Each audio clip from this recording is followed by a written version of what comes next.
Hello students, I am Asha. Welcome to Namit Coaching Classes.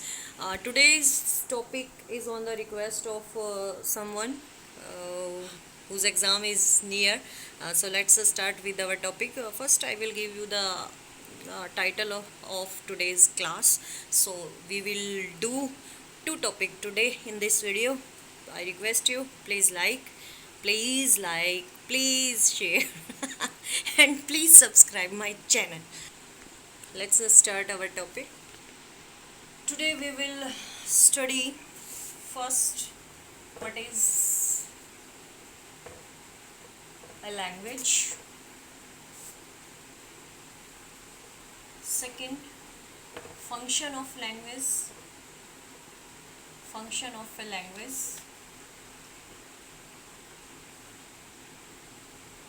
third importance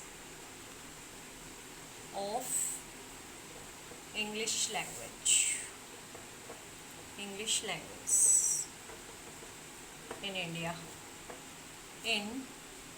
India. So let's start with our first topic. I will be bilingual, don't worry. Hindi और English दोनों में पढ़ेंगे. So पहला है हमारा what is a language. Language क्या है language, कैसे हम इसको डिफाइन कर सकते हैं. लैंग्वेज क्या है?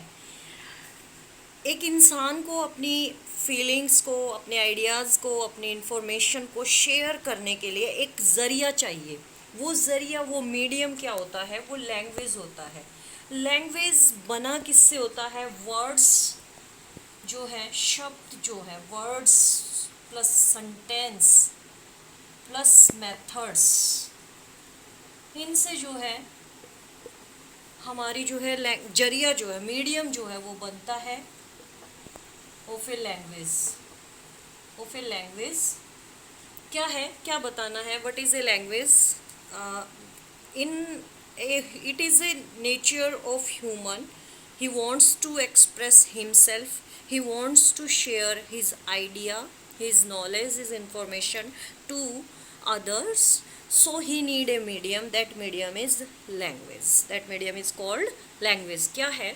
एक इंसान को इस समाज में रहते हुए अपने विचारों को, अपनी जानकारी को, अपने जो इमोशंस हैं, भावनाएं हैं, उनको शेयर करने के लिए एक ज़रिया चाहिए.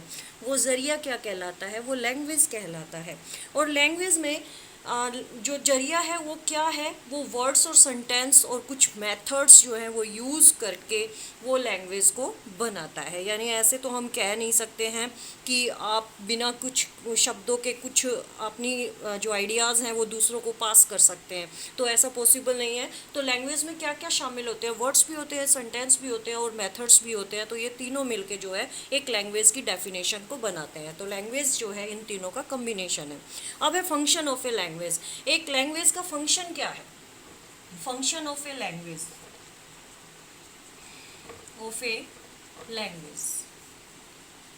लैंग्वेज का फंक्शन जो है 3 टाइप से डिफाइन कर सकते हो. एक्सप्रेसिव होता है, एक्सप्रेसिव फंक्शन है. सेकंड है हमारा इंफॉर्मेटिव. थर्ड होता है डायरेक्टिव फंक्शन. अच्छा, ये एक्सप्रेसिव फंक्शन क्या है? सबसे पहले एक बार लैंग्वेज 2 टाइप्स से जो है डिफाइन की जाती है. वर्बल, नॉन वर्बल, लिखित, मौखिक, जिसे हम कहते हैं हिंदी में लिखित और मौखिक. यानी कि एक भाषा जो है वो क्या हो सकती है? लिखित भी हो सकती है और बोल के भी जो हम साइन यूज़ करते हैं इशारों से, वैसे उसको भी हम लैंग्वेज जो है वो कहते हैं. अच्छा, एक्सप्रेसिव फंक्शन की बात कर रहे थे कि एक क्या लैंग्वेज का एक काम क्या है? तो एक एक्सप्रेसिव फंक्शन है. इसमें क्या होता है कि इंसान की डेवलपमेंट के लिए उसके जितने भी इमोशंस हैं उनको, उसके लिए ज़रूरी है वो अपने आप को एक्सप्रेस करे. तो वो किसके ज़रिए हो सकता है? वो सिर्फ लैंग्वेज के ज़रिए ही हो सकता है. अदरवाइज़ अगर इंसान अपना गुस्सा है वो गुस्सा बाहर नहीं निकालेगा तो हो सकता है उसके साथ कुछ भी जो है उसकी पर्सनैलिटी में एक ड्रॉबैक जो है वो आ सकता है. इसलिए जितने भी जो भी इंसान है वो क्या करते हैं, वो अपने जो सेंसेस है उनको रिलैक्स करते हैं अपने आप को एक्सप्रेस करके। तो लैंग्वेज का पहला फंक्शन क्या हो गया, एक्सप्रेसिव फंक्शन, यानी अपने इमोशंस, अपनी फीलिंग्स, अपने आइडियाज़ को एक्सप्रेस करने के लिए लैंग्वेज जो है वो काम आती है। तो लैंग्वेज का पहला फंक्शन क्या हो गया है, एक्सप्रेसिव फंक्शन। सेकंड है इंफॉर्मेटिव फंक्शन। इंफॉर्मेटिव फंक्शन क्या होता है, इंफॉर्मेशन को एक से दूसरे को पास करने के लिए जो है उसमें भी हमें क्या है, जो लैंग्वेज है वो ज़रूरी है, वो चाहिए है। जैसे कि एग्जाम्पल है एक क्लासरूम का, एक टीचर जो है अपनी नॉलेज को, अपनी इंफॉर्मेशन को पास करता है अपने स्टूडेंट्स पे, तो वो क्या है, इंफॉर्मेटिव फंक्शन। यानी कि सेकंड जो एक लैंग्वेज का, ये बात की जा रही है इंग्लिश लैंग्वेज की पर्टिकुलरली, तो सेकंड जो इंग्लिश लैंग्वेज जो लैंग्वेज है उसका जो फंक्शन है वो क्या है, इंफॉर्मेटिव फंक्शन, यानी इंफॉर्मेशन जो है वो देना। तो कोई भी लैंग्वेज है सिर्फ ऐसा तो है नहीं कि लड़ने के लिए यूज़ की जाती है, इंफॉर्मेशन देने के लिए भी यूज़ की जाती है। तो इंफॉर्मेटिव फंक्शन है।